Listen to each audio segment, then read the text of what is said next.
Pour réduire notre empreinte carbone aujourd'hui, on vous parle du principe de zéro artificialisation nette.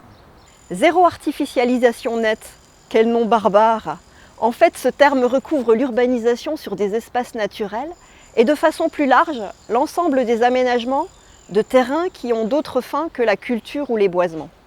Zéro artificialisation nette signifie que l'on élimine toute urbanisation sur des terrains non artificialisés, alors que l'artificialisation brute signifie que l'on puisse encore construire ou occuper des terrains déjà artificialisés. Par exemple des friches, des parkings, des franges d'infrastructures, etc. En quoi est-ce que l'objectif de zéro artificialisation nette peut-il nous permettre d'engager la transition écologique? Pour plusieurs raisons en fait. Premièrement, pour favoriser la biodiversité en respectant les continuités écologiques existantes, en créant de nouvelles, c'est-à-dire la préservation des réserves et des corridors de biodiversité.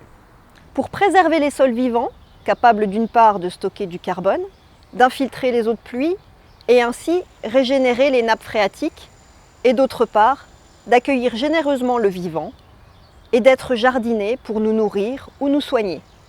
Troisièmement, pour enfin concentrer notre attention et notre énergie sur les constructions qui s'inscrivent dans le sens de la réduction de l'étalement urbain et des déplacements qu'ils engendrent, réduire nos émissions de CO2.